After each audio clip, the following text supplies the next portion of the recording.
அமெரிக்காவோட அதிபரான Donald Trump அவர்கள் பல நாடுகளுக்கு பாத்தீங்கன்னா அட்வைஸ் கொடுத்துட்டு இருந்தாரு. கொஞ்ச நாளைக்கு முன்னாடிலாம் ரஷ்யாக்கா இருக்கட்டும், நமக்கா இருக்கட்டும், பல நாடுகளுக்கும் பாத்தீங்கன்னா அவர் பிரசிடென்ட் ஆஃப் பீஸ் அப்படிங்கிறது போல சொல்லிட்டு இருந்தார். தேவதூதர், அமைதிக்கான அதிபர் அப்படிங்கிறது போல சொல்லிட்டு இருந்தாரு. எதுக்கு சண்டை பிடிக்கிறீங்க, நிறைய மக்கள் சாகுறாங்க அப்படிங்கிற போல பல விஷயங்கள் சொல்லிட்டு இருந்தாரு. இதுக்கு பின்னாடி யார் இருக்கிறாங்க அப்படிங்கிறது எல்லாத்துக்கும் தெரியும். பட் இருந்தாலுமே அவர் அது போல சொல்லும் போது எதிரில் இருக்கிறவங்களுக்கு எந்த அளவுக்கு எரிச்சல்கள், கடுப்புகள் ஏற்படுத்தியிருக்கு.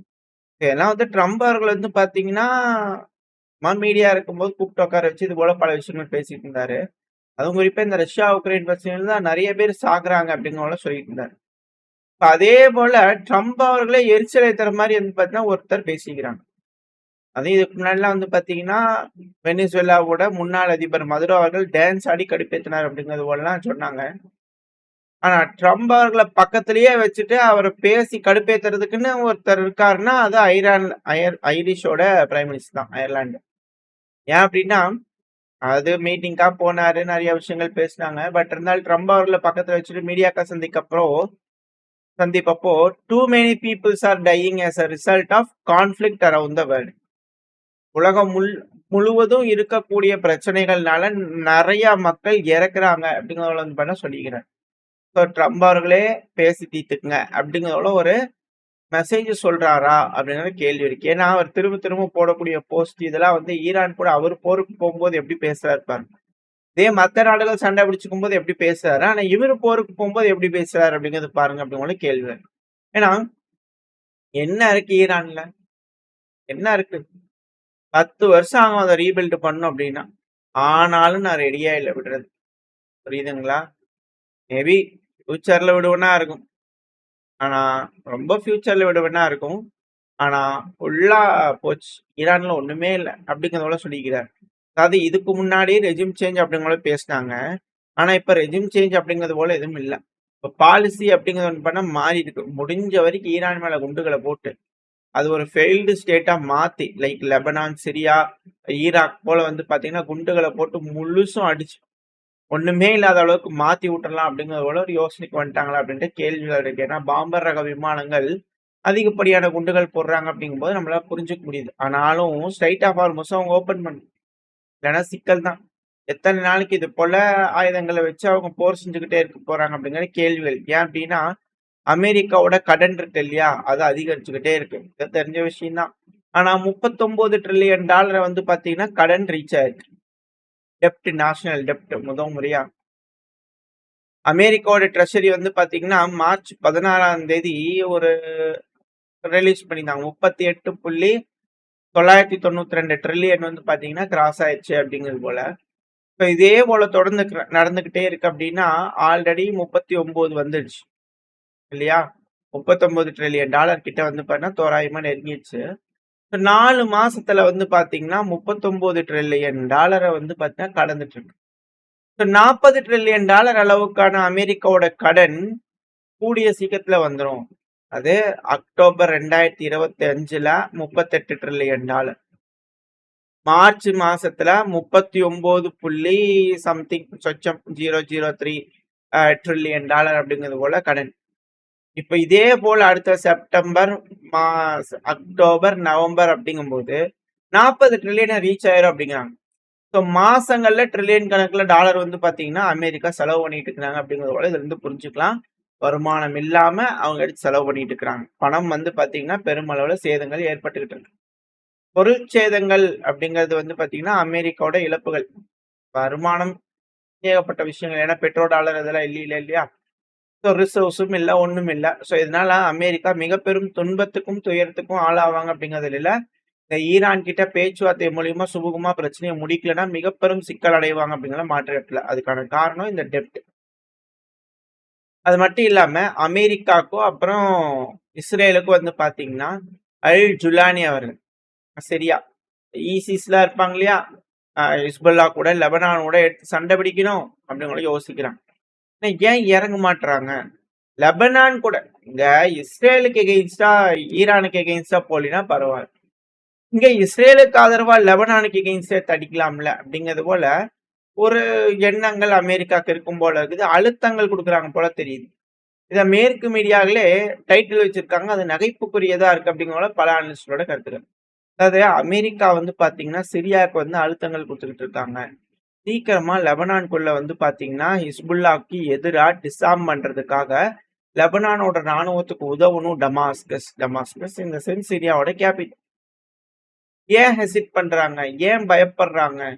அவங்க ஏன் இந்த டீப்பா இந்த கான்ஃப்ளிக்ட்ட இன்வால்வ் ஆகக்கூடாது. அது ரீஜினல் கான்ஃப்ளிக்ட்டா மாறிடுச்சுன்னா, ரொம்ப பெரிய டென்ஷன்ஸ் ஆயிரும் அப்படிங்கிறது போல ஏன் பயப்படுறாங்க அப்படிங்கிறது போல செய்திகள். இது ஆ சோர்சஸ் சொன்னதா வந்து பார்த்தீங்கன்னா, மேற்கு மீடியாக்கள் சொல்றாங்க. அதாவது ஹிஸ்புல்லாஹ்க்கு எகெயின்ஸ்டே இப்ப சிரியா உள்ள இறங்குறாங்கன்னா என்ன நடக்கும்? ஈரான் அவங்களையும் தாக்க ஆரம்பிப்பாங்க. அது மட்டும் இல்லாம பஷர் அல் அசாத் அவர்களோட படைகள் ஆல்ரெடி ஏகப்பட்ட சிக்கல் இருப்பதா சிரியா ஓரளவுக்கு ஃபார்மேஷனுக்கு வந்துட்டு இருக்கு. அதுவும் துருக்கியோட கட்டுப்பாட்டுக்குள்ள ஓரளவுக்கு ரெடி பண்ணிக்கிட்டு இருக்கிறாங்க. இப்ப இந்த சமயத்துல இது போல ஒரு விஷயம்னா எப்படி? இப்ப ஈரான்ல ஆட்சி மாற்றம் இருந்திருக்கணும். ஸ்திரத்தன்மை இல்லைன்னா இது போல எல்லா வேலைகளும் நடந்திருக்கலாம். இப்ப ஸ்ட்ராங்கா இருக்கிறதுனால தான் யாருமே ஈரானுக்கு எகெயின்ஸ்டாவும், ஹிஸ்புல்லாஹ்க்கு எகெயின்ஸ்டாவும் வரமாட்றாங்க. இந்த பிராந்தியத்துல அமெரிக்காவும், இஸ்ரேலும் பிதுக்கு பிதுக்குன்னு முழிச்சுக்கிட்டு இருக்காங்க. யாருமே வரமாட்றீங்களேடா அப்படிங்கிறது வந்து பண்ணா, எல்லாத்தையும் உட்காந்து கெஞ்சிக்கிட்டு இருக்காங்களா ரெகுலரா அப்படிங்கிற கேள்விகள் இருக்கு. ஏன்னா குர்தின மக்கள் கேட்டாங்க, அசர்பைஜான் கேட்கறாங்க, இப்ப துருக்கியும் கேட்கறாங்க, இப்ப சிரியாவும் கேட்கறாங்க, நேட்டோ நாடுகள் முடியாதுன்ட்டாங்க. ஸோ யாரு தான் அடுத்தது அமெரிக்காக்கு, இஸ்ரேலுக்கு இங்க உதவ போறாங்க? ஈரானோட அரசியல் விழுகிற வரைக்கும், அதோட ரிட்டாலியேஷன் கெப்பாசிட்டி முடியிற வரைக்கும், அங்க ஆட்சி மாற்றம் வராத வரைக்கும், இங்க எல்லாமே எந்த ஒரு விஷயமும் நடக்காது. எல்லாரும் வந்து பண்ணா சுதாரிச்சுக்கிட்டாங்க அப்படிங்கிற செய்தி. இங்க அரபுல நாடுகள் சுதாரிச்சுக்கிறாங்கன்றது வேற.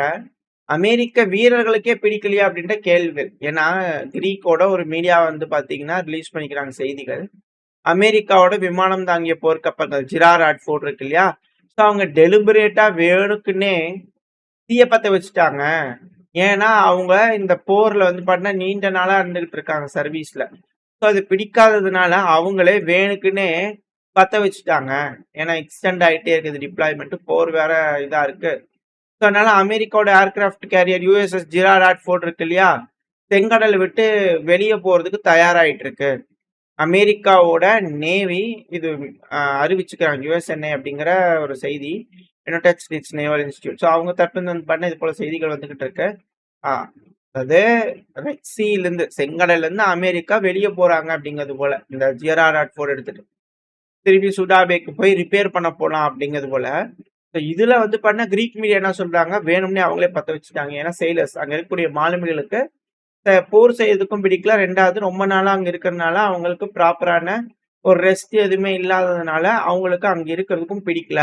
இதனால லாண்ட்ரி ரூம்ல ஒம்படையா யாரோ பத்த வச்சுக்கிறாங்க அப்படிங்கிற செய்திகள். பார்ப்போம் வெயிட் பண்ணி என்ன மாதிரியான முடிவுகள் இதுக்கப்புறம் அமெரிக்க வீரர்கள் எடுக்க போறாங்க. ஏன்னா அமெரிக்கால இருக்கக்கூடிய ஆளுகின்ற அரசாங்கத்துல அந்த கவுண்டர் டெரரிசம் கென்ட் அவர்கள் ரிசைன் பண்ணிட்டார். இது ஒரு தொடக்கமே. இதுக்கப்புறம் பல நபர்கள் ஃபாலோ பண்ணுவாங்க அப்படிங்கிற செய்திகள். இது எல்லாமே ட்ரம்ப் அவர்களுக்கு மேலும் மேலும் அழுத்தங்கள். இந்த ஈரானோட பிரச்சனையை முடிச்சே ஆகணும். ஏதோ ஒரு வழியை ரெடி பண்ணி பிரச்சனையை தீர்த்தாகணும். எஸ்கலேட் பண்ணாதீங்க அப்படிங்கிறதுக்கான அழுத்தங்கள் ட்ரம்ப் அவர்களுக்கு வந்து பண்ண தொடர்ந்து வந்துகிட்டு இருக்கு. ஈரான் சீஸ்ஃபயருக்கு கண்டிஷன்ஸ் கொடுக்குறாங்க. ஸோ இப்படி இருக்கக்கூடிய சமயத்துல ஈரான் பிரச்சனைய அவங்களுக்கு சார்பா பேசி முடிப்பாங்களா? இல்லையா அமெரிக்கா பீஸ் த்ரூ ஸ்ட்ரென்த்னு சொல்றாங்க இல்லையா? அதுக்கு ஏற்ப அவங்களோட ஸ்ட்ரென்த்தை இங்க காமிச்சு ஈரானை வழி கொண்டு வருவாங்களா? என்ன நடக்க போன்றது வெயிட் பண்ணி பார்க்கலாம். அப்புறம் இன்னொரு விஷயம் கியூபால பேச்சுவார்த்தைகள் நடந்துச்சு. கியூபால பேச்சுவார்த்தைகள் வந்து பாத்தீங்கன்னா இப்ப ஆளுகின்ற அரசாங்கம் இருக்கிறாங்க இல்லையா? ஸோ பிரசிடென்ட் மிகேல் டியாஸ் அவர்கள் அவர் ரிசைன் பண்ணுன்றது போல சொல்லிக்கிறாங்க. கியூபா வந்து பண்ண நாங்க ரெடி, ரெசிஸ்ட் பண்ண ரெடி, என்ன நடந்தாலும் சரி அமெரிக்கா தாக்குதல் பண்ணாலும் எதிர்த்து தாக்குதல் பண்ண தயார் அப்படிங்கிறது போல கியூபா தரப்புன்னு சொல்ல ஆரம்பிச்சாங்க. இதுக்கு முன்னாடி பல விஷயங்கள் செஞ்சாங்க. பட் எப்போ ஆளுமை அப்படிங்கறதே எங்க கண்ட்ரோலுக்கு வேணும் அப்படிங்கிற யோசிக்கிறாங்களோ அமெரிக்கா, அப்போ முடியாது.